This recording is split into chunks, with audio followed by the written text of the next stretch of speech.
Hey you guys, Patty here and Cliff, and we're going to talk with you today about Hearty meatless dishes. So first I'm going to have Cliff share a little bit about how he overcame not eating a lot of veggies.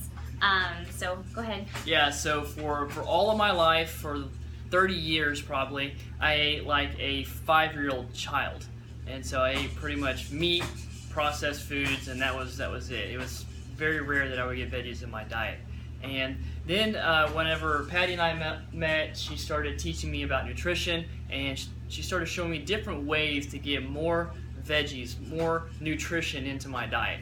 And so at first I was very apprehensive, and then I think it was one night you made veggie tacos and no meat, and I'm like, yeah, I don't know about this, but I really love this girl, so I'll go ahead and give it a shot. And it was amazing. In fact, I liked it so much that I think I remember saying it was better than, like, you know, meat tacos. And so you might have been really hungry. It might have been. It probably was after a long workout. But absolutely loved it. And so it really opened my mind to start thinking differently, because as I continue to eat more and more, incorporate more veggies into my diet, I started feeling better. And it really helped a lot with not only just how I felt on a day-to-day basis, but also within my training, recovery, sustained energy, immune system, and like every aspect of my life was improving health-wise. And so when I saw the benefits, I started diving into it and cooking more with veggies in and trying different things. And I found that through a lot of the recipes that we do, we can completely substitute meat for veggie and have the same effect, have the same texture, or with spices have some of the same flavors, and not lose what I was craving all along. And so I really think that added a ton of value just about every aspect of my health. Awesome. Thanks, babe. Thanks. So definitely what we're talking about is getting the meals more nutrient dense. You're getting your veggies in it, but also it's going to make your grocery bill cheaper. Going to cut down on those expenses. So I'm just going to go through a couple of things that we do and how we throw our dishes together when they're meatless. And we can sometimes throw meat in here too, but we don't do a whole bunch. We'll do like maybe 1/3 or half of a pound or so of meat for our whole family, just in with these dishes that have lots of veggies, okay? So we use quinoa a lot, which is very simple. It only takes about 12 minutes or so to cook. It's you can make it with coconut oil, with olive oil. We do it with sometimes with chicken broth, or veggie broth, however you want to do it. Also brown rice, or you can use white rice as well. Something else is lentils, barley. Any of those things are going to help with the nutrient density of your meal and just giving it more, making it more hearty.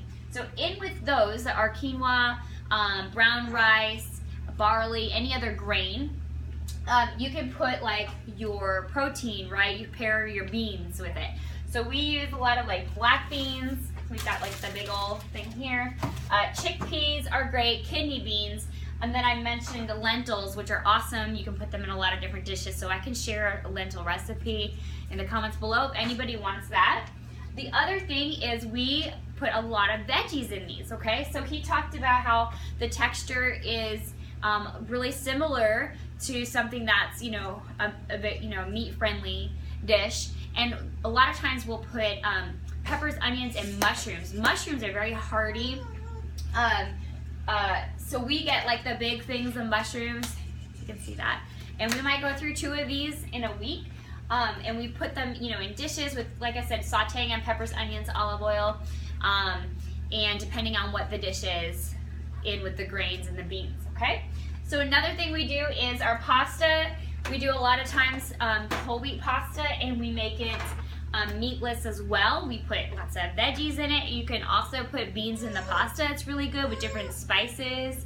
Little man's getting a little fussy. Different spices and herbs and things like that. So we just wanted to share that with all of you. Don't be afraid to put some combinations together to try different things out.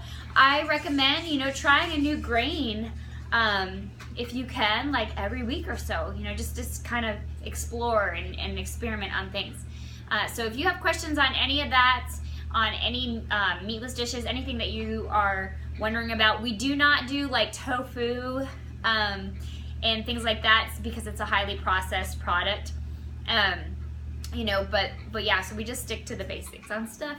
And yeah, that's all we have today. So post your biggest takeaway below, and also ask any questions you have on meatless dishes, how that can help you, and we'd love to answer your questions. All right, bye you guys, thanks.